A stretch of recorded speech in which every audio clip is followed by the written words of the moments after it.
Create. I'm delighted to be joined today by John Azoni, owner and exec producer at Unveiled, and producer of the podcast Higher Ed Storytelling University. Hi, John. Hi, thanks for having me. Great. What are we going to look at today? Yeah, so there's Boston University here in the U.S. is a university that has a great focus on just human storytelling. They did a video. The title on YouTube is called "This Custodian Has Kept BU Clean for 27 Years."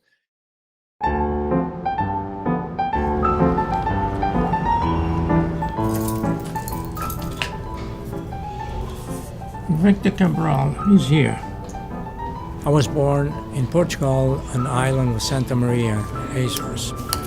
I came over in 1980 and I started repairing electronics, repairing watches. And I always said, also I know how to clean. And one time, by curiosity, I applied for a job over here at Boston University, and 27 years went by, and I'm still here.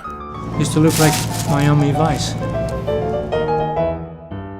The job of custodian is very physical, very demanding. Cleaning up trash, sweeping, waxing, stripping, scrubbing, buffing, and washing. This job is never done.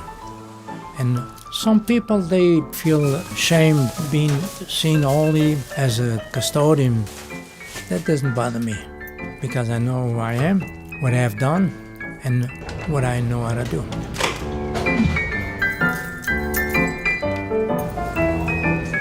Every time I leave my house, I always on a good mood. I come over here, I meet my coworkers in the morning, I meet the students, and I always try to show my best. I treat everybody the way I wish everybody treats me. I'm not young anymore, but I do my job. I look around, I'm surrounded by young people, and that makes me feel good because I feel like one of them. The only time I don't, is just when I look at myself in the mirror.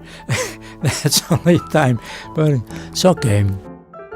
I'm over here, enjoying my 73 years old, 27 years at BU, and I'm proud for everything I've done.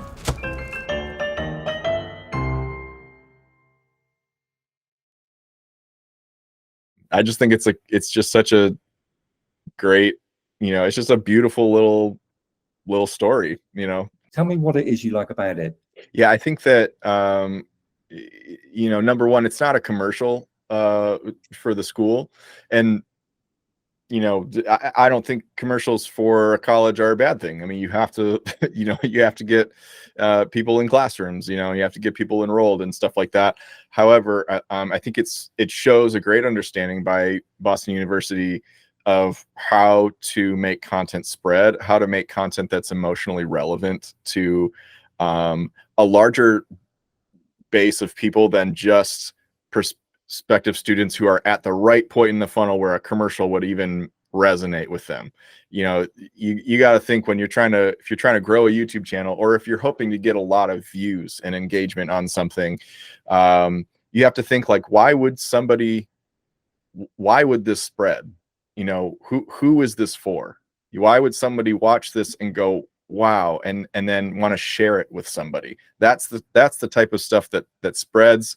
No one's really out here sharing commercials for the college and stuff like that. So I just think really it is just the human element. I think we all connect with a human story, people taking pride in their work, these personalities on campus that these students at BU probably see every day. And it's interesting to see what goes on behind the scenes, but it's also it's just heartwarming to hear him and his pride for his work. And even in one of the comments, so as his daughter commented, said, "That's my daddy." She says, "Can't stop, won't stop. The will of a lion." And I think that we can all kind of relate to that, like, oh, that could be my dad, or that could be my grandpa, or something like that. I think what's really interesting is the fact that the university even made this film and put it out. That says quite a lot. Yeah. And without banging on about rankings or specific bits of research or professors and all that kind of stuff, it actually says a lot about the university, doesn't it? Yeah, I think there's a lot of buzz in the university world about storytelling, and you have a lot of people saying, they're storytellers. I love telling our school story, or blah, blah, blah, blah. And there's actually very little storytelling actually going on. It's actually, I think what people mean when they say storytelling often is they sit on the marketing department, and their job is to creatively pitch the school. Mm-hmm. And so the storytelling part becomes communicating information with a nice soundtrack underneath it, or like with some drone shots or something like that.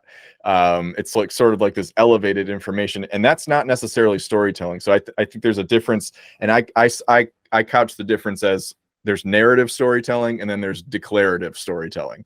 And narrative storytelling would be an actual story that you would sit down and watch and be sucked into, and there's kind of a beginning, middle, and end, and there's a character or multiple characters.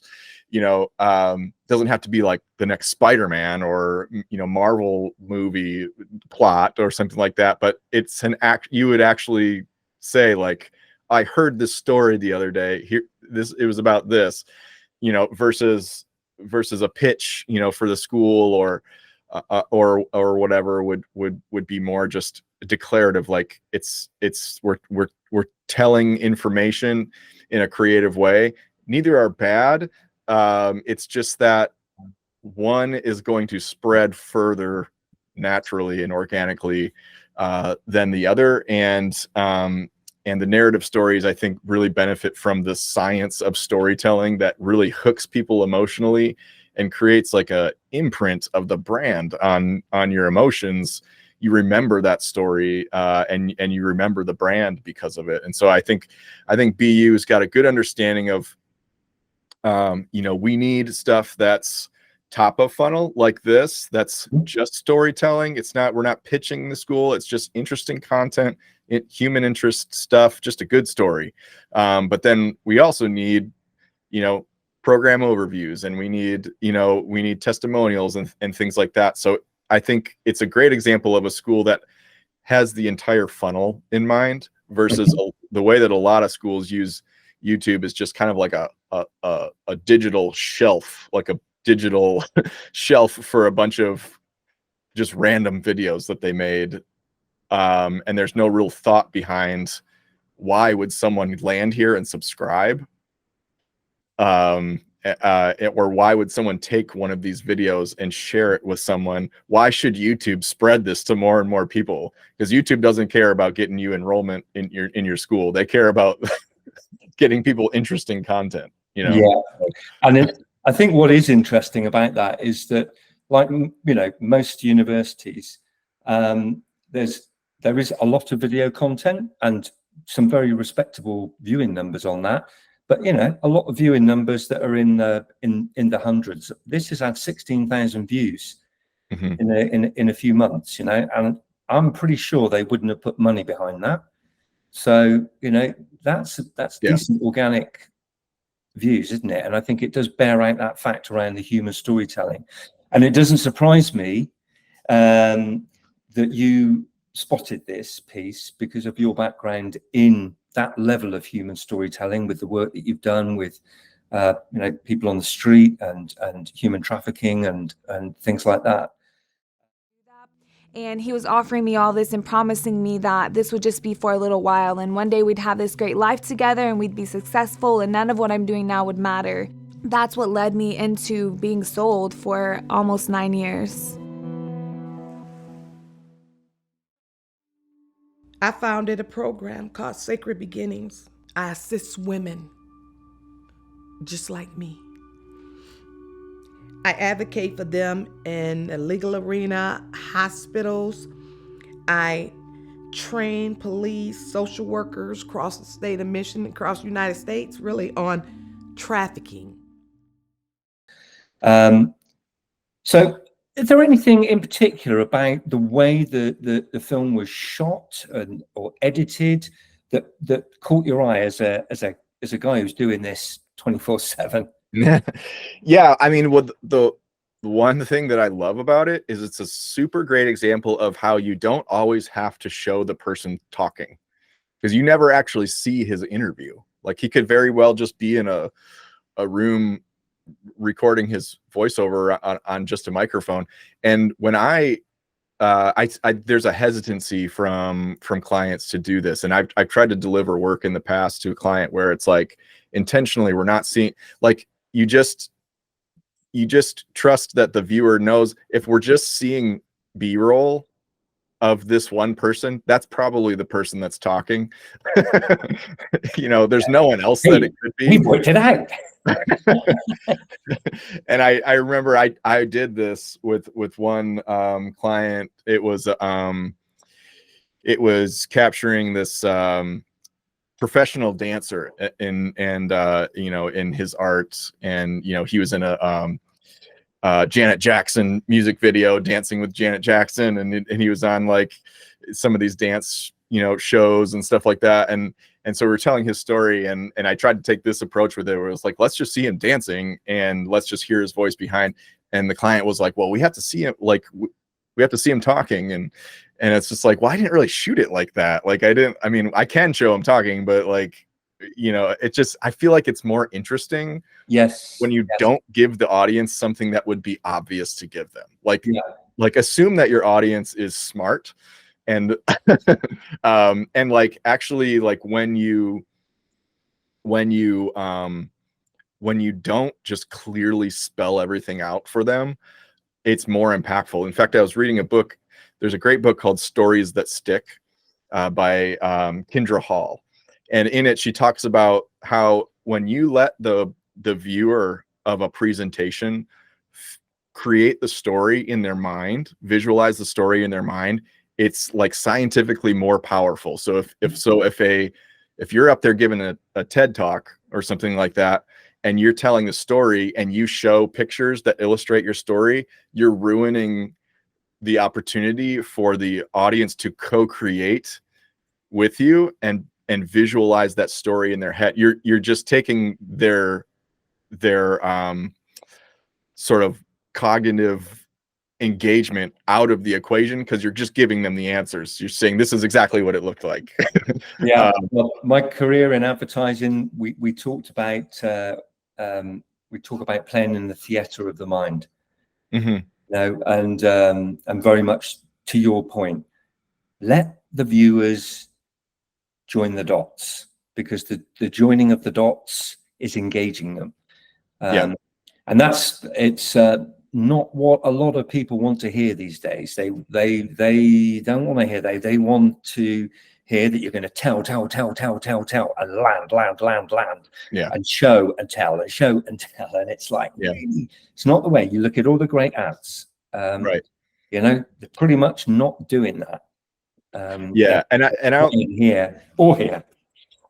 Yeah, I don't think that people in marketing often actually study why something works. They've seen good commercials and they've seen good things, but they haven't really reverse engineered it to go like, what's happening here? And that's something that really interests me. Like, I'm constantly reverse engineering content to go, why do I like this? Why do I want to share this? What is making me want to save this in my archives to share with my newsletter subscribers or whatever? And I but I think that a lot of marketers aren't really paying attention like that. They're just kind of looking at it like just very matter of fact, like, well, if we're not like saying this and this about the school, then how are they gonna know that they can enroll here? Like, so you end up, you could have a very good story, but then you sort of put a wet blanket on it by being like, and this is why you should come here. Yeah. John, thank you so much for your time and for this observation. if anybody has not seen John's work, go and have a look. He is really great at this stuff. And also sign up to his newsletter. I regularly have to send him a note just to say how good his newsletters are, because they make me laugh. And that's no mean feat. So congratulations, John. Great chatting with you. And I hope we get the opportunity to do it again. Awesome. Thanks for having me, Ian. Always a pleasure. Cheers.